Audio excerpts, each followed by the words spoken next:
શકાય, જેને conservation reserve તરીકે પણ ઓળખવામાં આવે છે. આ સિવાય એક નવો પોઈન્ટ પણ છે જેને ગેમ ઝોન રિઝર્વ પણ કહેવાય છે.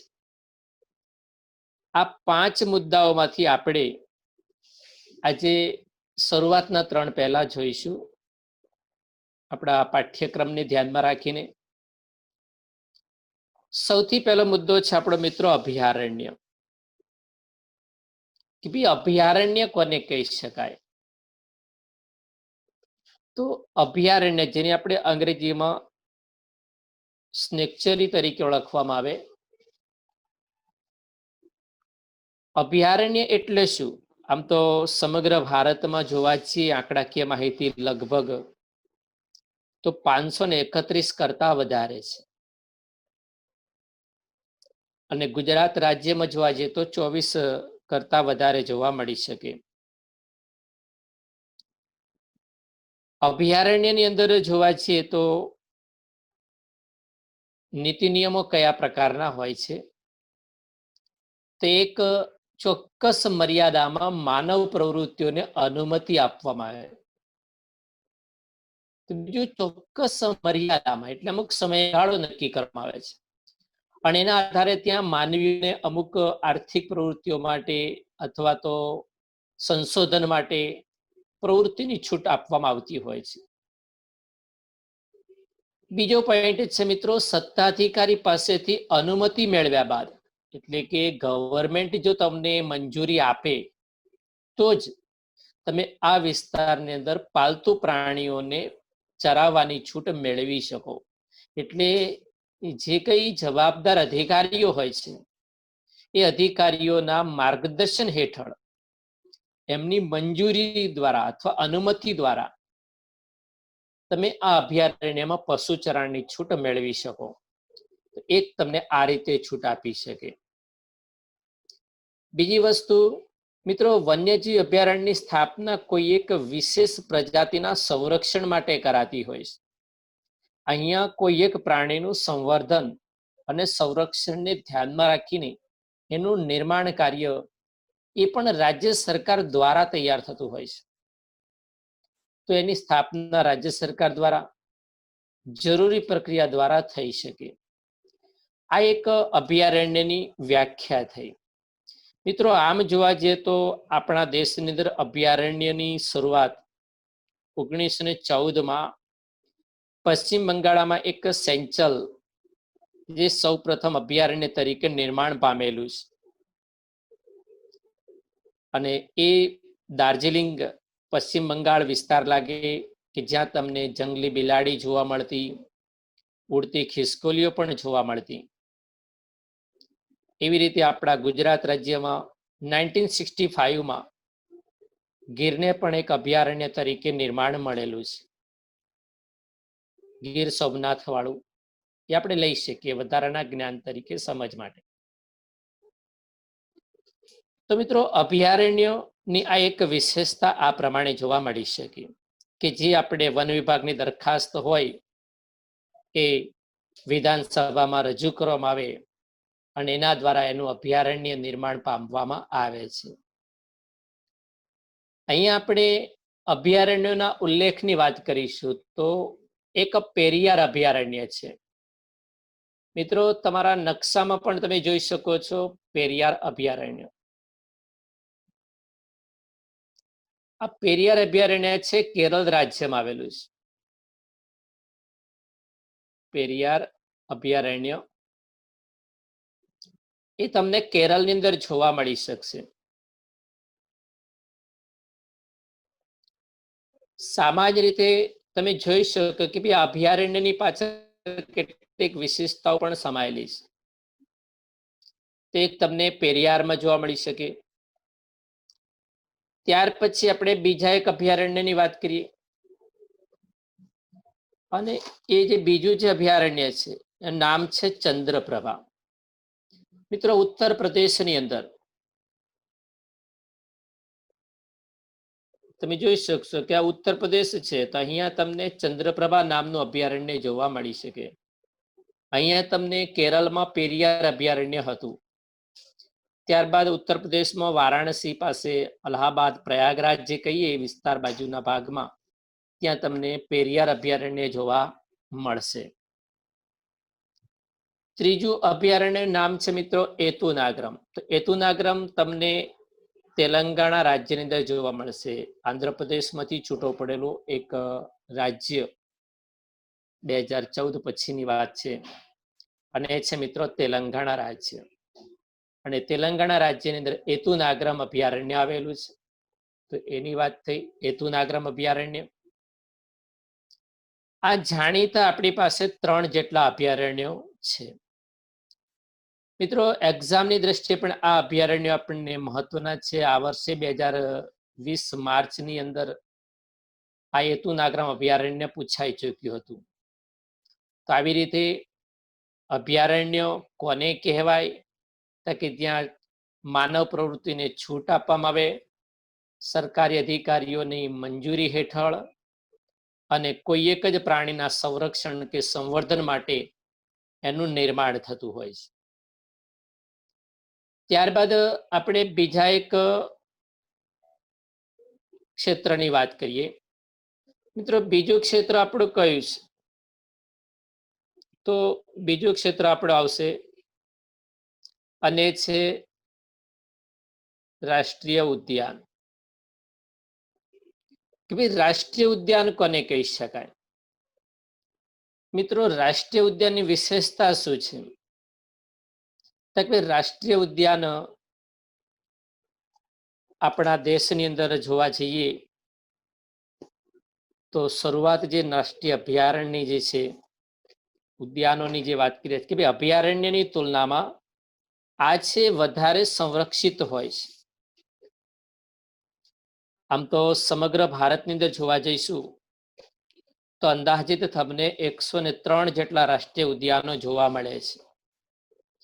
અને ભારતની અંદર ગુજરાતમાં 4 જેટલા નેશનલ પાર્ક જોવા મળી શકે. અભયારણ્યની તુલનામાં આ વધારે સંરક્ષિત ક્ષેત્ર કહેવાય છે. મિત્રો જ્યારે કોઈ રાષ્ટ્રીય ઉદ્યાનનું નિર્માણ થતું હોય છે તો એની વિધાનસભાની અંદર એક દરખાસ્ત એ સંસદમાં રજૂ કરવામાં આવતી હોય છે અને એના દ્વારા આ અભયારણ્યો નિર્માણ પામતા હોય છે. એટલે રાષ્ટ્રીય ઉદ્યાનની રચના એ ભારતની જે સંસદ એ જે તે રાજ્યની વિધાનસભામાં એક સામાન્ય કાયદો બનાવીને કરતી હોય છે. તો અભયારણ્યની તુલનામાં રાષ્ટ્રીય ઉદ્યાનો કઈ રીતે વધારે મહત્વના છે? તો જેમ આપણે વાત કરી મિત્રો અભયારણ્યમાં કે ભાઈ અભયારણ્યની તુલનામાં રાષ્ટ્રીય ઉદ્યાનો વધારે સંરક્ષિત છે. શા માટે સંરક્ષિત છે? તેની પાછળના કેટલાક હેતુઓ છે કે ભાઈ રાષ્ટ્રીય ઉદ્યાન છે એમાં એકથી વધારે પારિસ્થિતિક તંત્ર સમાવિષ્ટ હોય છે. એકથી વધારે. આપણે અભયારણ્ય શબ્દની વાત કરી તો એની અંદર માત્ર એક જ પ્રાણીઓના સંરક્ષણ અને સંવર્ધન વિશે મહત્વ આપવામાં આવે છે. કોઈ એક જ પ્રાણીના ઉછેર ઉપર ધ્યાન અપાય છે, જ્યારે અહીંયા એક કરતા વધારે બાબતો પર ધ્યાન અપાય છે.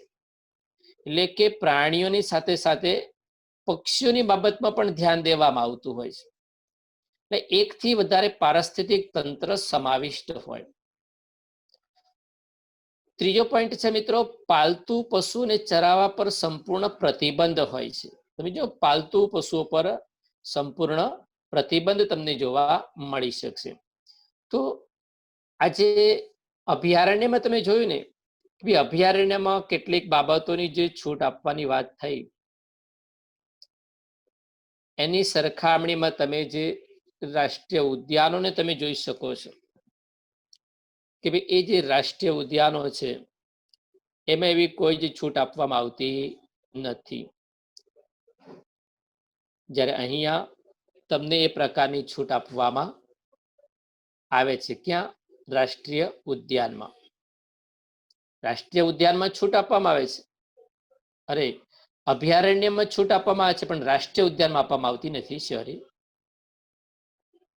તો અહીંયા એ તંત્ર કેવું થોડુંક વધારે સંરક્ષિત કહી શકાય કે ભાઈ પાલતુ પશુઓને ચરાવવા પર સંપૂર્ણ પ્રતિબંધ હોય છે. જ્યારે અભયારણ્યમાં એવા કોઈ પ્રતિબંધ હોતા નથી. અધિકારીઓ દ્વારા જો એમને મંજૂરી મળે, અનુમતિ મળે, તો એ લોકો ત્યાં પલતુ પશુઓને ચરાવવા માટે લઈ જઈ શકે. અભયારણ્યની જેમ કોઈ એક વિશેષ પ્રજાતિ પર કેન્દ્રિત હોતું નથી. આપણે વાત કરી કે અભયારણ્યમાં માત્ર કોઈ એક જ પ્રાણી કે પ્રજાતિનું સંરક્ષણ અને સંવર્ધન થાય છે, જ્યારે એની સરખામણીમાં રાષ્ટ્રીય ઉદ્યાનમાં એક કરતા વધારે પ્રજાતિનું સંરક્ષણ અને સંવર્ધન થાય છે. એટલે અહીંયા એનું મહત્વ થોડુંક વધારે હોય છે. બીજું, રાષ્ટ્રીય ઉદ્યાન છે એની સ્થાપના રાજ્ય અને કેન્દ્ર સરકાર સાથે મળીને કરે છે, જ્યારે અભયારણ્ય માત્ર કોઈ એક ક્ષેત્ર પૂરતું છે, કોઈ એક રાજ્ય પૂરતું હોય છે, અને જવાબદારી પણ રાજ્ય સરકાર પૂરતી હોય છે. જ્યારે રાષ્ટ્રીય ઉદ્યાનમાં બંને સાથે મળીને કામ કરશે. કોણ બંને? કે કેન્દ્ર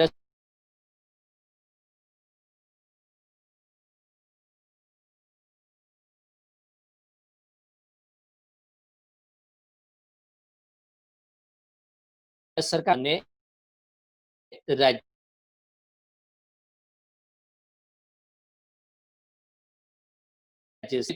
જે રાષ્ટ્રીય ઉદ્યાનો છે કયા છે?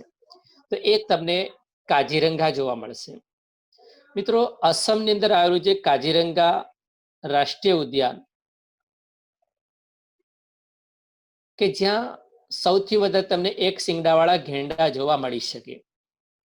એનું આ એક વિશેષ મહત્વ છે. તો પ્રાણીઓને, આવા જે પ્રાણીઓ છે, પ્રાણીઓને બચાવવા માટે સરકાર તરફથી ઘણા બધા પ્રયત્નો પણ થઈ રહ્યા છે. અત્યારે હાલની અંદર તમે જોઈ શકો છો કે ભાઈ આ વિસ્તારમાં પૂરની પરિસ્થિતિ જોવા મળી રહી છે. તો આવા સંજોગોમાં એવા પ્રાણીઓને બચાવવા માટે ઊંચાઈવાળા સ્થળો ત્યાં વિકસાવવામાં આવે છે, જેથી આવા એક શિંગડાવાળા ગેંડા જેવા પ્રાણીઓ પોતાનું સ્વ બચાવ કરી શકે. એવા આયોજન કરવામાં આવે છે. આ છે મિત્રો કાજીરંગા નેશનલ પાર્ક, જે અસમની અંદર આવેલો છે. ત્યાર પછી તમે જોઈ શકશો ઉત્તરાંચલ રાજ્યમાં આવેલું કોર્બેટ રાષ્ટ્રીય ઉદ્યાન. મિત્રો, આમ તો 1936 ની અંદર આ ઉત્તરાંચલ રાજ્ય કોર્બેટનું નિર્માણ થયેલું છે, અને ગયા વર્ષે પણ તમે જોઈ છે ડિસ્કવરી ઉપર એક આપણા વડાપ્રધાન સાહેબનો જે વિડીયો પ્રાણી સંગ્રહાલય દ્વારા તૈયાર કરવામાં આવ્યો હતો આપણા રાષ્ટ્રીય ઉદ્યાન, અને એ જે શૂટિંગ હતું એ મિત્રો રાષ્ટ્રીય ઉદ્યાન કોર્બેટનું જ હતું. તો એ આપણા રાષ્ટ્રીય ઉદ્યાનોનું મૂલ્ય શું છે સમજાવવા માટે એની પાછળનો હેતુ હતો.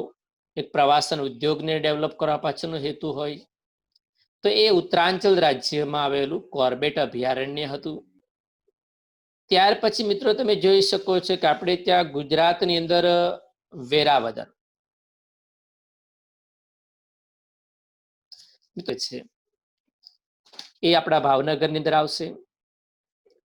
સામાન્ય રીતે તમે જોઈ શકો છો કે આ વેરાવદર નેશનલ પાર્ક, કે જે ગેલા નદીને કાંઠે આવેલું છે ભાવનગરની અંદર. આમ તો તાલુકો વલભીપુર લાગે, જિલ્લો ભાવનગર લાગે, અને 1976માં નિર્માણ પામેલું છે. તો એક વેરાવદરની વાત થઈ.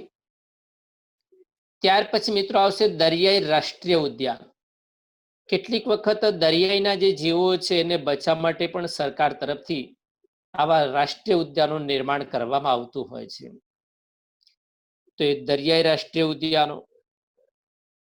ત્યારબાદ ગીર રાષ્ટ્રીય ઉદ્યાન, કે જેનું નિર્માણ 1975માં થયું હતું. જમ્મુ કાશ્મીરમાં આવેલું દચીગામ રાષ્ટ્રીય ઉદ્યાન. તો એ અગત્યના રાષ્ટ્રીય ઉદ્યાનો તરીકે ઓળખાય છે. તો અહીંયા આપણે જે કે રાષ્ટ્રીય ઉદ્યાનોની વાત કરી એ તમે મિત્રો નકશાના સ્વરૂપમાં પણ જોઈ શકો. અહીંયા તમે જોઈ શકો મિત્રો, જમ્મુ કાશ્મીરમાં દચીગામ રાષ્ટ્રીય ઉદ્યાન છે. અહીંયા જમ્મુ કાશ્મીરમાં તમને દચીગામ રાષ્ટ્રીય ઉદ્યાન જોવા મળી શકશે. ત્યાર પછી તમે જોઈ શકો અસમની અંદર કાજીરંગા પણ છે, બાંગ્લાદેશથી ઉપરના ભાગમાં તમે જોઈ શકો. ત્યારબાદ તમે જોઈ શકો આપણા ગુજરાતની અંદર વેરાવદર છે, તો વેરાવદરમાં તમને જોવા મળી શકે રાષ્ટ્રીય ઉદ્યાન. આ સિવાય કચ્છના આખાતીની અંદર આવેલું આપણું સામુદ્રિક ઉદ્યાન તરીકે ઓળખાય છે તે. ગીરના જંગલોમાં તમે જો દક્ષિણ ગુજરાત આપણે સૌરાષ્ટ્રની અંદર તમે જો દક્ષિણ ભાગમાં તો ગીર આપેલું છે. આ સિવાય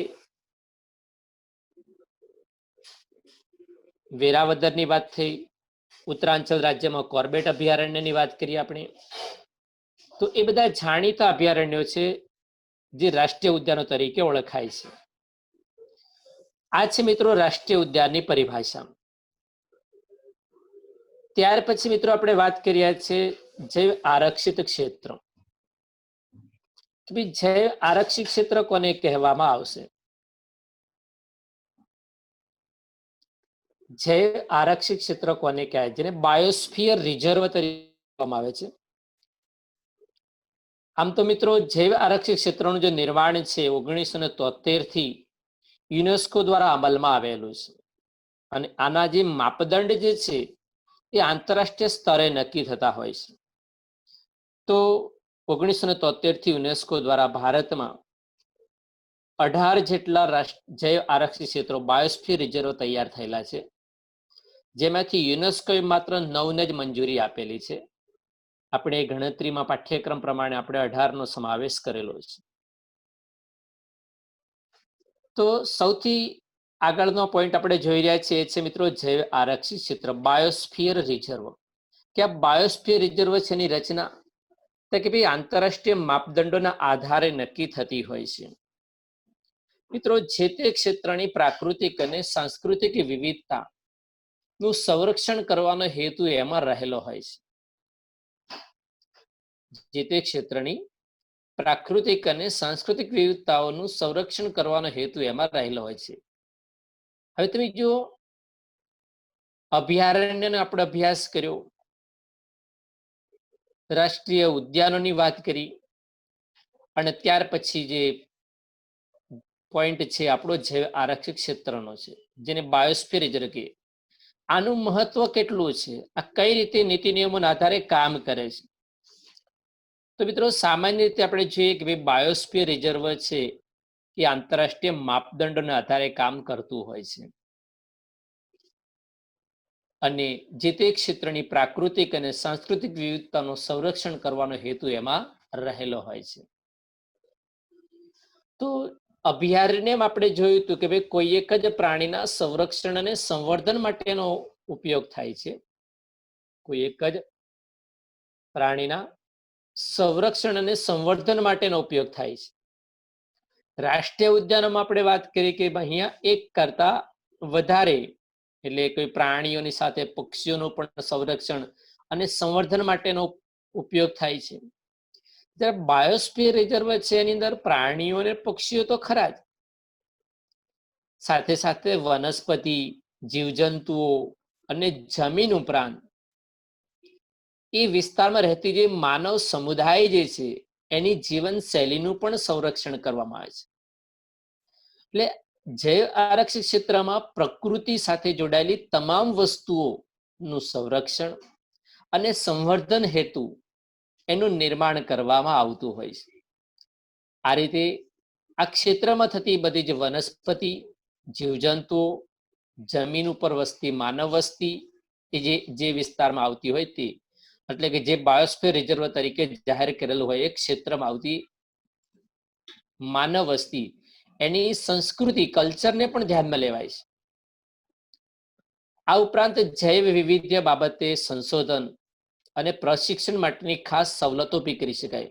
એટલે કે ઘણા લોકો જે પ્રકૃતિ સાથે વધારે નાતો જોડતા હોય છે, પ્રકૃતિ વિશે વધારે અભ્યાસ કરવા માંગતા હોય છે, પ્રાણીઓ પર કંઈક રિસર્ચ કરવા માંગતા હોય, વનસ્પતિ પર કંઈક રિસર્ચ કરવા માંગતા હોય, કોઈ સંસ્કૃતિ વિશે રિસર્ચ કરવા માંગતા હોય, તો આવા લોકોને મંજૂરી મળે જે તે સ્થાનિક સરકાર હોય એ વિસ્તારની અને કેન્દ્રની તથા યુનેસ્કોના માધ્યમથી મંજૂરી મળે તો એ વિસ્તારની અંદર રહીને એ લોકોનું સંશોધન કરી શકે, પ્રશિક્ષણ એની અંદર તાલીમ પણ મેળવી શકે અને એ પ્રકારની કામગીરી ત્યાં કરવામાં આવતી હોય.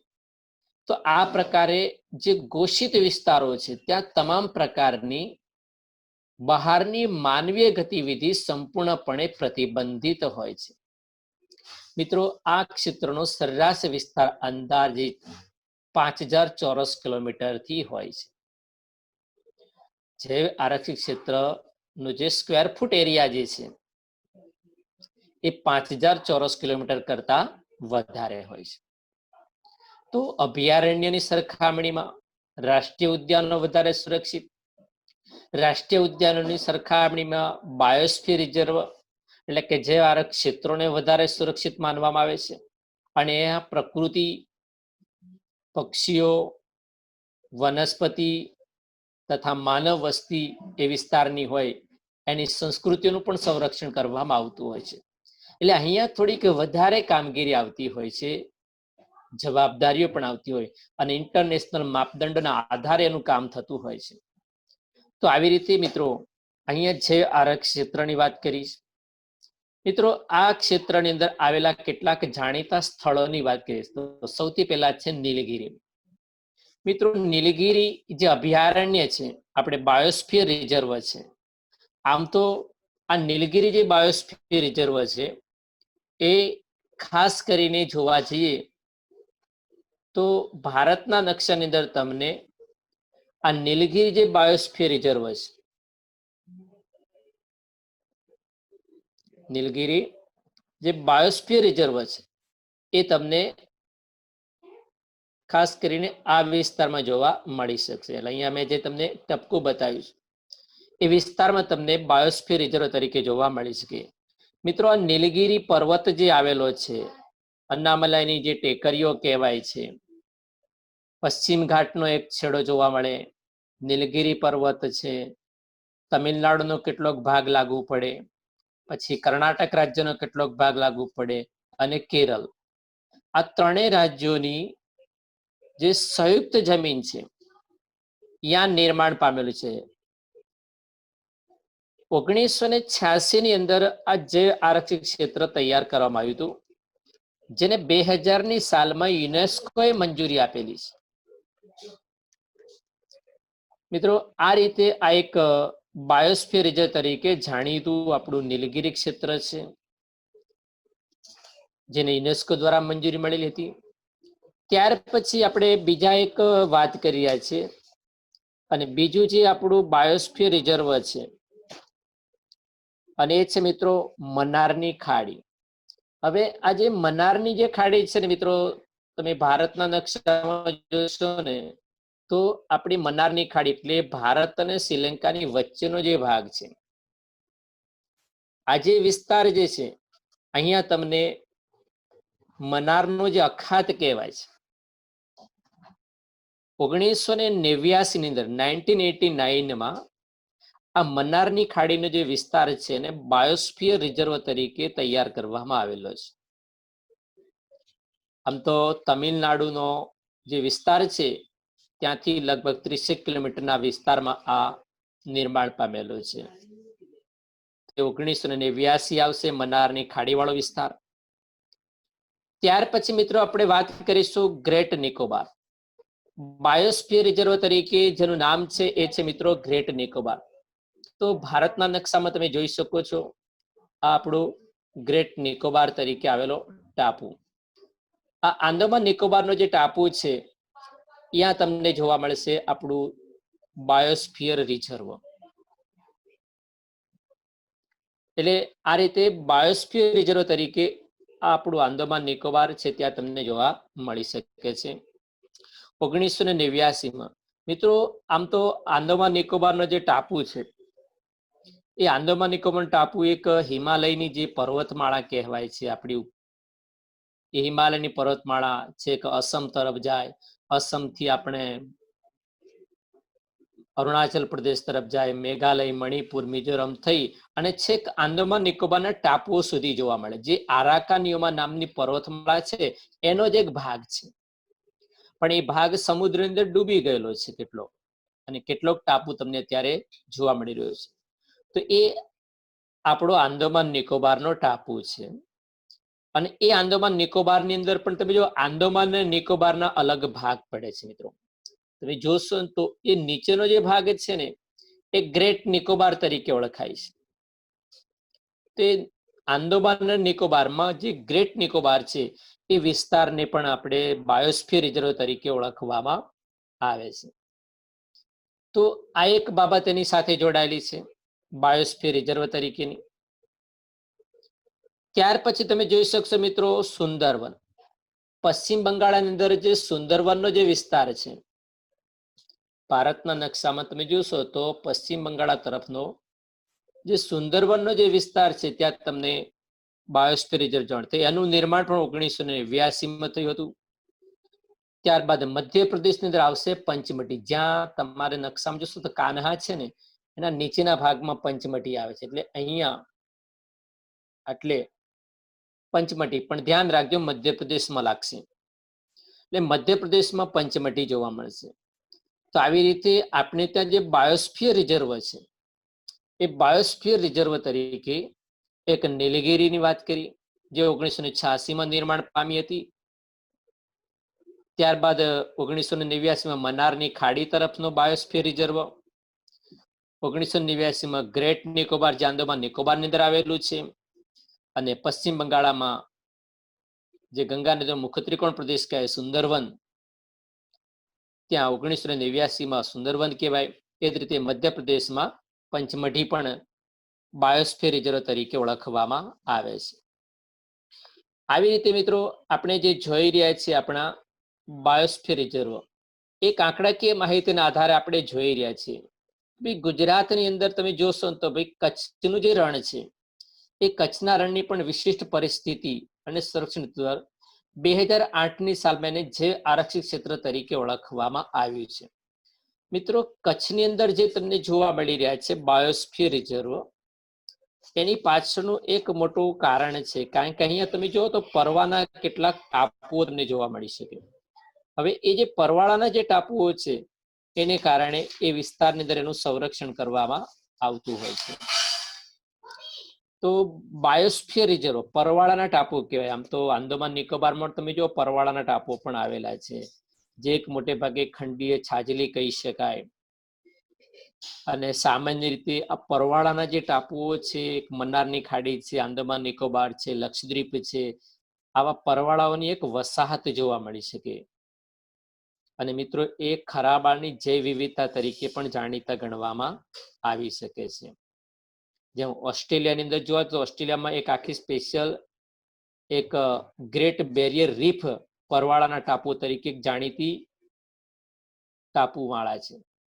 મિત્રો પરવાળા એક પ્રકારના જીવજંતુઓ છે, અને એ જીવજંતુ એવું કહેવાય છે કે સમુદ્રની અંદર જોવા મળે,